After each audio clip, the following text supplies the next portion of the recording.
오늘 저희가 좀 깊게 파볼 주제는요. 지난 5년간 삼성전자와 엔비디아 이 두 거대 기술 기업의 주가 흐름입니다. 아, 네. 정말 흥미로운 주제죠. 2020년 8월부터 2025년 8월까지잖아요. 이 기간 동안 왜 이렇게 두 기업의 성과가 극명하게 갈렸는지 또 앞으로는 어떨지 한번 이야기 나눠보겠습니다.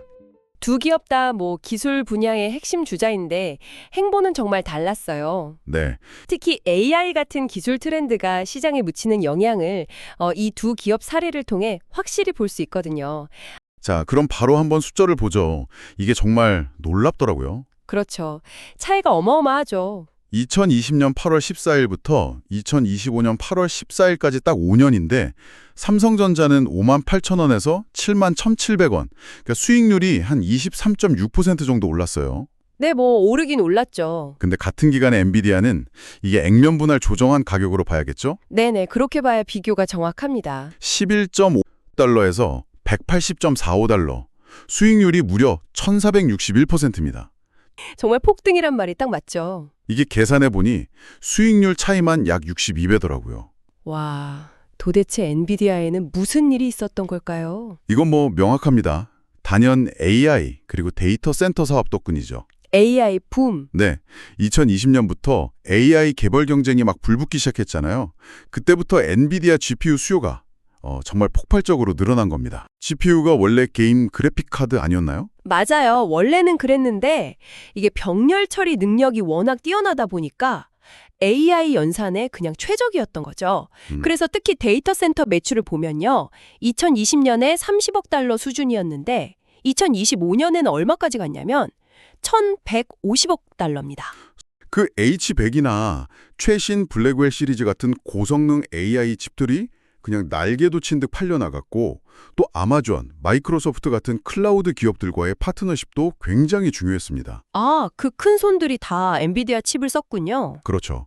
심지어 중국 시장에 H20 칩 공급이 좀 부족했던 현상까지도 주가 상승에 영향을 줬으니까요. 네. 그럼 반대로 삼성전자는 왜 이렇게 상대적으로 좀 부진했을까요? 삼성전자는 여러 요인이 좀 복합적으로 작용했는데요. 일단 주력인 메모리 반도체, 아시겠지만 디램이랑 낸드 가격이 좀 사이클 영향을 받았고요. 그리고 결정적으로는 AI 칩 시장 대응이 다소 늦었다는 점입니다. 특히 그 AI 학습에 꼭 필요한 HBM, 고대역폭 메모리라고 하죠. 이 분야에서 SK하이닉스나 마이크론에 비해서 엔비디아 인증을 받는 게 좀 지연된 점이 이게 좀 뼈 아팠습니다. 인증이 늦어지면 공급을 못하니까요. 그렇죠. 그래서 2025년 2분기 실적 보면 영업이익이 39%나 감소했고 또 2024년에는 AI 붐을 제대로 못하면서 시가총액도 꽤 많이 줄었었죠. 스마트폰 사업도 좀 영향이 있었나요? 네, 스마트폰도 예전 같지는 않죠. 특히 중국 업체들 화웨이라든지 경쟁이 워낙 심해지다 보니까 수익성이 좀 약화됐습니다. 이게 AI 중심 전략과 좀 더 다각화된 사업 모델 간의 차이가 극명하게 드러난 결과라고 볼 수 있겠죠. 확실히 시장의 무게중심이 어디로 가고 있는지 보여주는 것 같습니다. 네, 삼성전자가 아무래도 사업 영역이 넓다 보니 경기 변동이나 경쟁 심화 같은 외부 요인에 좀 더 민감하게 반응하는 모습도 보였고요. 그럼 이제 앞으로가 중요할 텐데요. 미래 전망은 어떻습니까? 엔비디아, 이 기세가 계속될까요? 일단 시장 분석가들은 엔비디아 성장세가 당분간은 이어질 걸로 보고 있습니다. 오, 그렇군요. 네, 2025년 EPS, 그러니까 주당 순이익 성장률이 52% 예상되고 2026년에도 25% 추가 성장이 기대된다고 해요. 목표 주가 범위도 173달러에서 235달러 정도로 제시되고 있고요. 꽤 높네요. 네, 연말에 200달러 도달 가능성도 나온다니까요. 아무래도 중국의 AI 투자 확대라든지 또 새로운 GPU 출시 같은 긍정적인 요인들이 많습니다. 근데 항상 좋은 점만 있을 수는 없잖아요. 리스크는 없나요? 물론 있죠.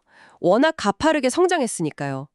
일단 공급망 제약 가능성, 그리고 AMD 같은 경쟁사들의 추격도 무시할 수 없는 변수입니다. MI350, MI350X 같은 칩들이 나오잖아요. AMD도 계속 따라 붙고 있죠. 네. 그리고 역사적으로 보면 엔비디아 주가가 급등한 뒤에는 꼭 조정을 겪는 패턴이 있었거든요. 그런 패턴이 반복될 가능성도 염두에 두어야 합니다. 알겠습니다. 그럼 삼성전자는 어떤가요? 회복의 기미는 보이나요? 삼성전자는 뭐랄까 안정적인 성장은 예상되지만 엔비디아 같은 그런 폭발적인 성장은 좀 기대하기 어렵다 이런 시각이 좀 많은 것 같습니다. 연간 수익 성장률 한 5.3%, EPS는 17.4% 증가, 이 정도가 예상되고요. 연평균 15% 정도 이익 성장을 고려하면 현재 주가가 이익 대비 좀 낮다, 즉 PER이 낮아서 저평가 매력이 있다, 이런 분석도 있습니다. 저평가 매력. 그럼 반등의 열쇠는 역시 HBM인가요? 네, 그게 핵심이죠. 그동안 좀 지연됐던 HBM 재설계 마무리하고 엔비디아 인증을 성공적으로 받아내는 것. 이게 2025년 회복의 가장 중요한 열쇠가 될 겁니다. 성공한다면요? 성공한다면 AI 칩 시장에서 다시 점유율을 좀 가져올 기회를 잡을 수 있겠죠? 하지만 리스크 요인도 여전히 많다고 하셨죠. 그렇습니다. 여전히 경기 불확실성이라든지 미중 무역 갈등 같은 지정학적 위험도 있고요. 또 중국 업체들이 레거시, 그러니까 구형 칩을 막 쏟아낼 수 있다는 우려도 계속 나오고 있습니다. 아, 공급 과잉 우려군요. 네. 그래서 만약에 AI 분야에서 계속 좀 뒤처지는 모습이 보인다면 주가 상승은 제한적이거나 어쩌면 추가 하락 가능성도 배제할 수는 없습니다. 네, 참 복잡하네요. 자, 그럼 오늘 이야기를 좀 정리해 보겠습니다. 지난 5년을 돌아보면 엔비디아는 그야말로 AI라는 강력한 엔진을 달고 질주했고, 반면에 삼성전자는 좀 더 넓은 사업 영역에서 경기 순환이나 경쟁의 파도를 헤쳐나가면서 상대적으로는 좀 완만한 성장을 보였다. 이렇게 요약할 수 있겠네요. 핵심은 결국 AI 기술이 시장 판도를 또 얼마나 빠르게 바꿀 수 있는지를 정말 여실히 보여줬다는 점이죠. 네, 정말 실감나는 5년이었습니다. 네, 그래서 바로 그 지점에서 여러분께 마지막으로 한번 생각해볼 질문을 던져드리고 싶습니다. 삼성전자의 회복 가능성, 그리고 엔비디아의 지속적인 리더십에 따르는 높은 가치 평가와 또 그 안에 내재된 리스크, 이 사이에서 여러분이라면 앞으로 기술 산업의 지형도를 그리실 때 회복과 지속 중 어느 쪽에 조금 더 무게를 두시겠습니까?